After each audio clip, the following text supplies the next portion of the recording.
ليكن يومك للشعب ودادا ليكن حبك للأرض مداد قلم أنت فكم আগুনে পুড়ে যাচ্ছে ইসরায়েলের মধ্যাঞ্চল। গাজায় যখন আগ্রাসনের সব সীমা ছাড়িয়ে যাচ্ছে ইসরায়েল, ঠিক তখনই মধ্যপ্রাচ্যের কসাই বেনিয়ামিন নেতানিয়াহুর দেশ থেকে ভেসে এলো আর্তনাদ। ভয়াবহ দাবানল ছড়িয়ে পড়েছে দেশটিতে। আগুনে পুড়ে খাক হয়ে যাচ্ছে প্রান্তরের পর প্রান্তর। আগুনের তীব্রতা আর বাতাস এতটাই ভয়ঙ্কর হয়ে উঠেছে যে নিমিষেই বেশ কয়েকটি শহরে ছড়িয়ে পড়েছে দাবানল। এরই মধ্যে শহরের বাসিন্দাদের নিরাপদ দূরত্বে সরিয়ে নেওয়া হয়েছে। আগুনের তীব্রতায় সড়কে বন্ধ আছে যান চলাচল। রেল লাইনের কাছে আগুন ছড়িয়ে পড়ায় বন্ধ আছে ট্রেন চলাচলও। এমন পরিস্থিতিতে অ্যাডহক কমান্ড সেন্টারের জরুরি বৈঠকে অংশ নিয়েছেন ইসরায়েলের প্রধানমন্ত্রী বেনিয়ামিন নেতানিয়াহু। গণমাধ্যমগুলোতে বলা হয়েছে, মধ্য ইসরায়েলের মোসাব তারুমের কাছেই প্রথম আগুনের সূত্রপাত। তাপমাত্রা বৃদ্ধি এবং বাতাসের তীব্রতায় বিভিন্ন জায়গায় ছড়িয়ে পড়েছে সেই আগুন। বেইত শেমেশ শহরের বেশ কয়েকটি স্থানেও দাবানল ছড়িয়ে পড়েছে।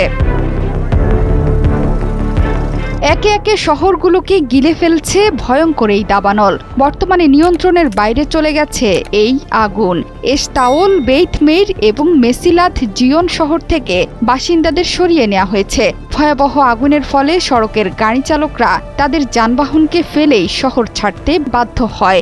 জনগণকে সতর্ক থাকা এবং ক্ষতিগ্রস্ত এলাকা থেকে দূরে সরে যাওয়ার নির্দেশ দিয়েছে পুলিশ।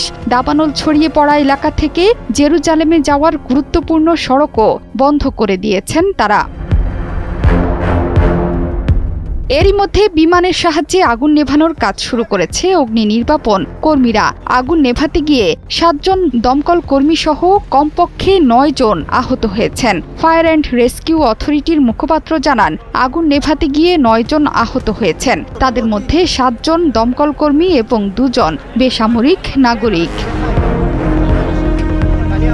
দাবানলের স্থান থেকে জেরুজালেম প্রায় 25 কিলোমিটার দূরে। এরপরও জেরুজালেমের আকাশ ধোঁয়ায় আচ্ছন্ন। বাতাসের মানের স্তর হ্রাস পেয়েছে। 6টি জেলা থেকে ফায়ার সার্ভিসের কর্মীর তালিকাভুক্ত করে আগুন নেভানোর চেষ্টা চলছে। তাদের সঙ্গে আইডিএফ সদস্যরাও যোগ দিয়েছেন। বেইত শেমেশের উত্তরে দাবানল নেভাতে প্রায় 110টি অগ্নি নির্বাপন দল, 11টি অগ্নি নির্বাপক বিমান এবং 1টি হেলিকপ্টার কাজ করছে। এছাড়াও ইসরায়েলি বিমান বাহিনী, উদ্ধার পরিষেবা এবং পুলিশ কাজ করেছে। দাবানলের ঝুঁকিপূর্ণ এলাকাগুলোতে পর্বতারোহীদের খোঁজে তল্লাশি চালাচ্ছেন কর্মকর্তারা। দীর্ঘ ও শুষ্ক গ্রীষ্মকালের কারণে ইসরায়েলে এর আগেও অনেকবার দাবানল ছড়িয়ে পড়ার ঘটনা ঘটেছে। একই ঘটনা ঘটেছে আমেরিকার নিউ জার্সিতেও। সেখানেও তীব্র দাবানলের সাথে লড়ছে মার্কিন জনগণ। যে কোনো সময় ক্যালিফোর্নিয়ার মতো রূপ ধারণ করতে পারে নিউ জার্সিও।